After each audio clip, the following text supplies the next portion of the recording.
সেজন্য বুদ্ধিমান বান্দা তারাই যারা না পাইলে ধৈর্য ধরে, অন্যের পাওয়া দেখলে খুশি হয়ে শুকরিয়া করে। রব্বুল আলামিন তাদের জন্য নিয়ামতে ভরপুর করে দেয়।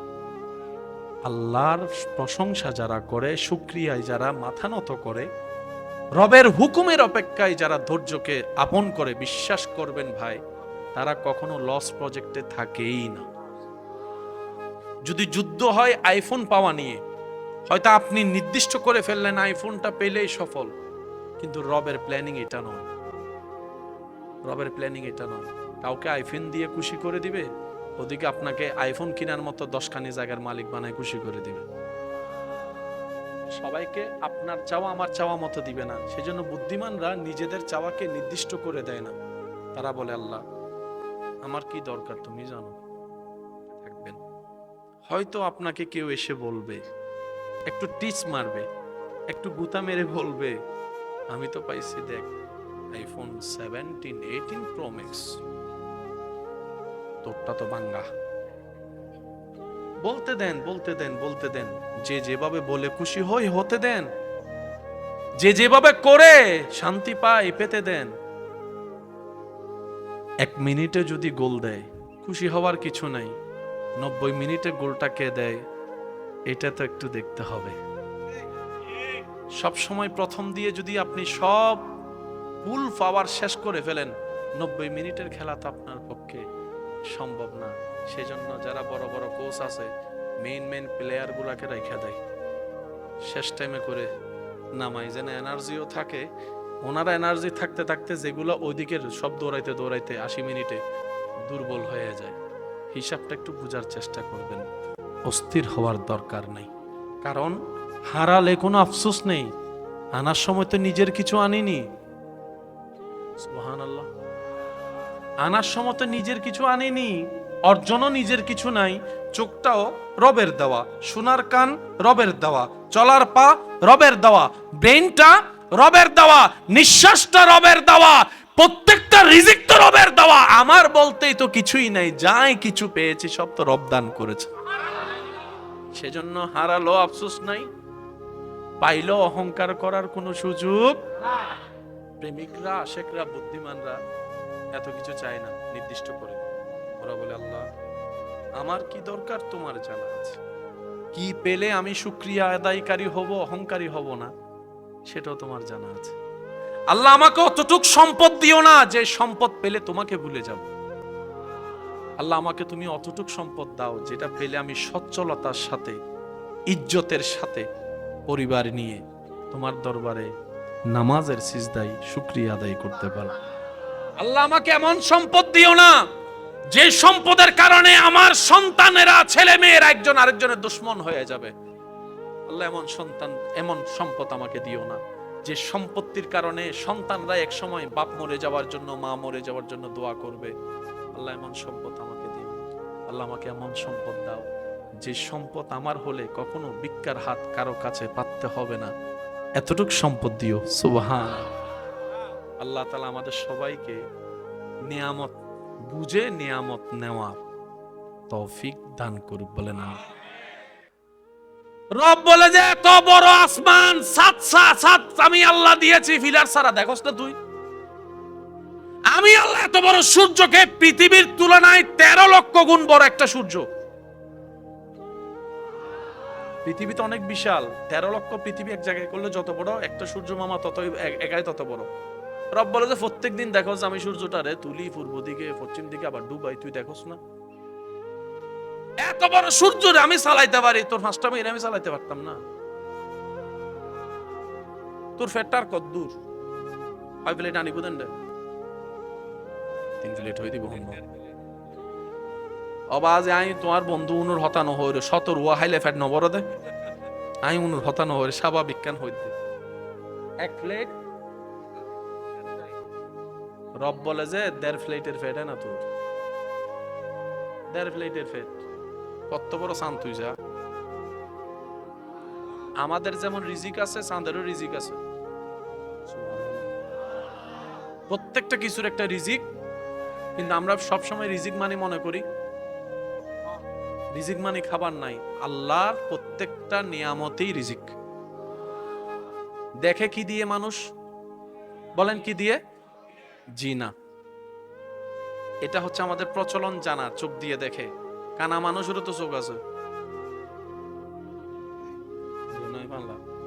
আন্দাইয়ে চোখ নাই, হিরোটা তো চোখ আছে না, হদা আছে তো দেখাস না, হতে নদী ওমা তো আর ডাক্তার ভাই কল হয় রেটিনা ফিটিনা যা আছে নাই, আসল কাহিনী সেখানে না।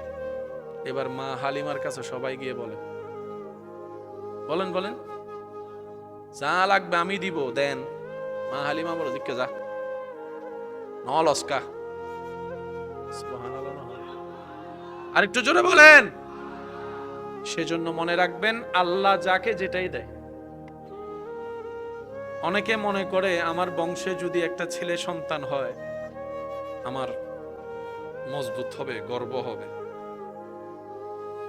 কন্যা সন্তানের চেহারা নারাজ করে, মুখ গম্ভীর করে।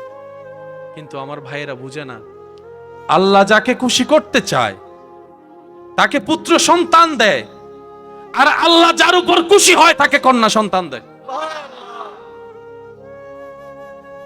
কন্যা সন্তান রবের খুশির একটা আলামত। আশেপাশে কিছু বুদ্ধিজীবী আছে, আপনার কানের মধ্যে সুন্দর করে শীষে ডালায় কান ভরা দিবে, এ দুন মাইয়ে বিয়ে কেনে দিবি।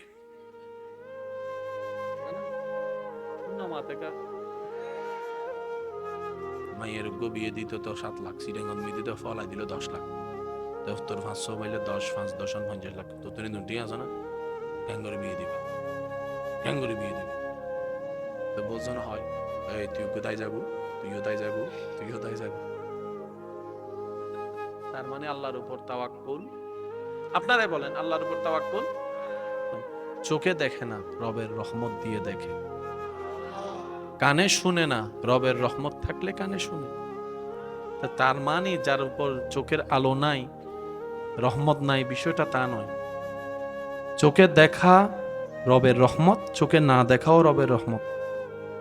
এবার আপনি বলবেন, ভাইয়া এটা কিভাবে সম্ভব? দেখা তো রহমত বুঝলাম, না দেখাটা কিভাবে রহমত?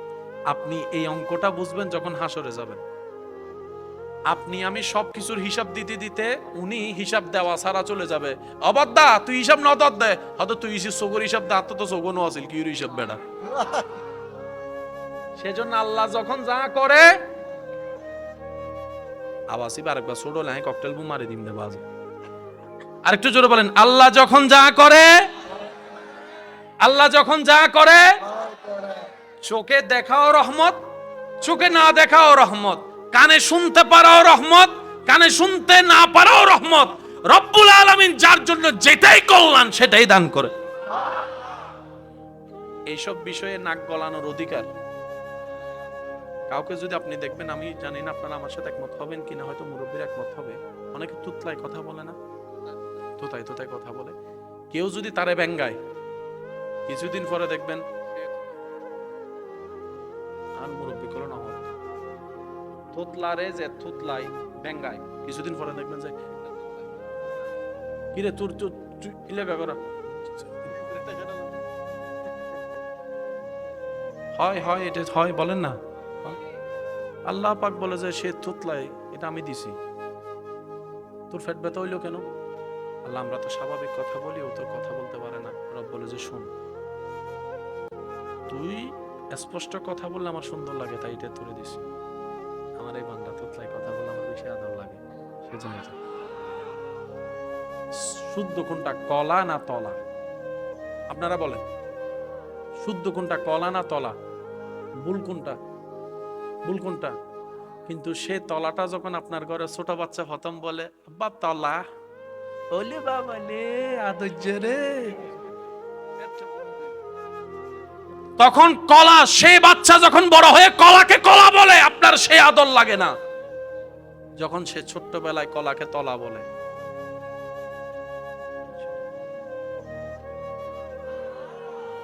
আপনার যেরকম ছোট্ট বাচ্চার ভুল উচ্চারণটাই আপনার আদর লাগে, যারা থুতলায় কথা বললে রবের ভালো লাগে, আল্লাহ তাদেরকে তোতলানো দিয়েছেন। সেজন্য কারো কোনো বিষয়ে নাক গলানোর অধিকার, কে লম্বা, কে বাটি, কে মোটা, কে চিকন, কে কালা, কে দলা, কে কানা, কে বয়রা, আমাদের দরকার নাই। সে কে, কোনো পরিচয়ের দরকার নাই, দুইটা পরিচয়ের দরকার। সে কে আমি চিনি না, কিন্তু সে আমার আপন। যদি জিজ্ঞেস করা হয় কিভাবে আপন, কোন রক্তে, কোন সম্পর্কে, আপনি বলবেন কোনো পরিচয়ের দরকার নাই, সে আমার রবের বান্দা, আমার নবীর উম্মত। এর চাইতে বড় পরিচয়ের কোনো দরকার, তো আপনি হবেন উম্মতে মুহাম্মদ। আপনার দ্বারা পরিবর্তন করবেন কে? আরো জোরে বলেন কে? সেই নবীকে আল্লাহ তাআলা মেরাজে নিলেন। মেরাজে নিয়ে যে উপহারটা দিয়েছেন এটার নাম নামাজ। একটু জোরে বলি, নামাজের যে কোয়ালিটি ফায়দা সেটা আগে আলোচনার মধ্যে নিয়ে আসছি, এবার নামাজের হাকিকতটা একটু বলার চেষ্টা করব। সব ইবাদত আল্লাহ পাঠাই দিয়েছেন, যাকাত, রোজা, হজ পাঠাই দিয়েছেন। নামাজের বেলায় যখন আসলেন, আল্লাহ পাক বললেন, জিব্রাইল আমার হাবিবকে নিয়ে আসো। আল্লাহর নবীকে নিয়ে যেটা উপহার দিয়েছেন এটার নাম নামাজ। নামাজ কি? একটু মনোযোগ। নামাজ কি? নামাজ রব এবং বান্দার মাঝখানে একটা প্রেমের সেতু। নামাজ কি? নামাজ হচ্ছে দৈনন্দিন একটা ব্যায়াম এবং প্র্যাকটিস। নামাজ কি? নামাজ হচ্ছে উশৃঙ্খলতা জীবন থেকে সুশৃঙ্খল জীবনে আনার একটা রাস্তা। নামাজ কি?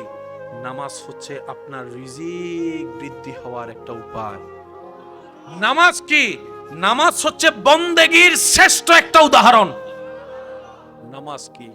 নামাজ হচ্ছে বান্দাকে রবের রহমতের কাছে যাওয়ার একটা মাধ্যম। নামাজ কি? নামাজ হচ্ছে যে নিজের অন্ধকার অন্তরে আলোর বাতি জ্বালানোর একটা উপায়। নামাজ হচ্ছে চিন্তাকে সুচিন্তা সুন্দর করার একটা মাধ্যম। নামাজ হচ্ছে এক কথায় বাহিরে ভিতরে দুনিয়ার জীবন আখিরাতের জীবনের বাতি জ্বালানোর হাজার মাধ্যমের শ্রেষ্ঠ একটা মাধ্যমের নাম নামাজ। নামাজ নামাজ শর্ত হচ্ছে একটা, সে নামাজ তখনই ফায়দা আমাদেরকে দিবে যে নামাজ যেদিন আপনি আমি দেহের আগে দিল দিয়ে পড়তে পারবো। দেহ মুভমেন্ট সব সময় করে, হাঁটলেও করে, বসলেও করে, শুইলেও করে, ঘুমাইলেও করে, সব সময় কিন্তু মুভমেন্ট করে, কিন্তু দিলের মুভমেন্ট হচ্ছে আসল বিষয়। যেদিন আপনার আমার সৌভাগ্যে এমন একটি ক্ষণ আসবে, যেদিন রবের দরবারে নামাজে কপাল ঝুঁকে যাওয়ার আগে দিলটাই ঝুঁকে যাবে, সেদিন হয়ে যাবে আসসালাতু মিরাজুল মুমিনিন। তখন দেখবেন ইন্নাস সালাতা তানহা আনিল ফাহশায়ে ওয়াল মুনকারের নিয়ামত আপনার ভিতর আসা শুরু করবে। আপনার ইবাদত, আমার ইবাদত, আমাদের ইবাদত, আমাদের ইবাদত আল্লাহর পছন্দ হচ্ছে কি হচ্ছে না, কবুল হচ্ছে কি হচ্ছে না, কিভাবে বুঝবো? বুজুর্গানে দিনরা বলে, যখন তুমি দেখবা ইবাদত করতে না পারার কারণে তোমার এখানে অস্থির লাগবে, ছটপট করবে মন, ছটপট করবে, এখানে অস্থির লাগবে,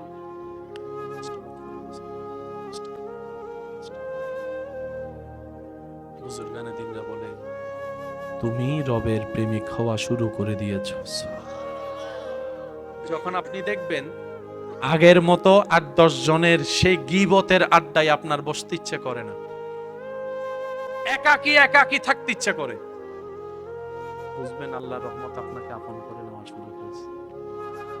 আপনি যখন দেখবেন আগে চুন পান থেকে চুন খসলে যে নাক ফাটাই দিত ওই পরিবেশ, যখন দেখবেন আপনার কোন একটা কিছু শুনলে, যা বেটা বাদ দে, তুই আমার বদনাম করলো কি, তুই আমার প্রশংসা করলো কি, আল্লাহ আমারা যা দেয় যতটুকু দিয়েছেন এতটুকুই, যখন আপনি স্থির হওয়া শিখবেন, বুঝবেন আল্লাহ পাক আপনাকে জান্নাতের পথে এগিয়ে নিয়ে যাচ্ছে। সুবহানাল্লাহ। যখন আপনার ইবাদত আপনার ভিতরে ধারণ হওয়া শুরু করবে, অন্ধকার সিনায় আলোর বাতি জ্বলবে, প্রেমের একটা স্পন্দন তৈরি হবে, তখন আপনি দেখবেন আপনার এই জবান দিয়ে কারো গীবত করা তো দূরের কথা, কানে গীবত শুনতো আর ভালোটা লাগবে না। আগে যেরকম মশলা দিয়ে মজার মতো লাগতো, একটা শুনলে দুইটা বলা আসতো, এটা আসবে না, ইচ্ছাই করবে না। তখন আপনি বলবেন, আরে বেটা কার বদনাম করতেছো, সে আমার চাইতে অনেক ভালো আছে, আমি তার চাইতে বড় গুনাহগার, আমি তার চাইতে বড় গুনাহগার। আপনি নিজেই দেখবেন খারাপ কাজে আপনার নিজের দিল যেতে চাইবে না, তখনই বুঝবেন আপনার ইবাদত আপনার ভিতরে ধারণ হওয়া শুরু হয়েছে। বলেন সুবহান। আল্লাহ তাআলা আমাদের সবাইকে বুঝার, আমল করার তৌফিক দান করুন। আজকের মাহফিলকে আল্লাহ কবুল করুন। যারা এসেছেন আপনাদের সবাইকে মোবারকবাদ জানাচ্ছি। শেষ পরিসরে একটা কথা বলে বিদায় নিব। ওনারা বেগুনুর কি মা আছে না? বেগুনুর আছে দে ও তাইলে আল্লাহ হায়াত দারাজ করে। হার মা নাই কেন তো যার যার মা নাই, আচ্ছা না নাই বাপ হার নাই আতেক কেন বেশি উড়িব, আতেক কেন বেশি উঠতি না, সন না উঠতি না, বুঝছো? মা নাই দিয়ে বেশি উঠতি না, বাপ নাই দিয়ে বেশি উঠতি। এবার আপনার প্রায় জায়গা দেবেন যে বাপ নাই এর সংখ্যা বেশি। এবার গড় থামান্য হন মা না বাপ, বাপ ই বিয়ে তো বেশি নাই চলের কেন আল্লাহ তো বাপে চলাই দে নাই চলাই দি সুবহানা না হর। যারা মা বাপ নাই আজি ওনারা ইউনে ওনার মা বাপও কিছু পার ই তারা যে কি খুশি ওর ইন অনাজাত তো চোখ বন্ধ করিবেন এত বুঝতে পারিবেন ও মাইলে ফিরে দিলে না খুশি দে মা বাপ আই নামাজ পড়ছি আম্মা বাবা খুশি হই দিই নাই এখনো বুঝি না ফোয়াজাতে নামাজ পড়া সবই নাই ফাইট তো অনা ফাইতে লিখুন না শুধু আমার মা বাবার দিবের ইচ্ছা আছে না আর মা বাবার ননর মা বাবার দন্ন ইচ্ছা আছে না ভাগে ভাগে কেন নামাজ পড়ে বলি ইনশাআল্লাহ হন না কেন দরুদ শরীফ পড়েন আল্লাহুম্মা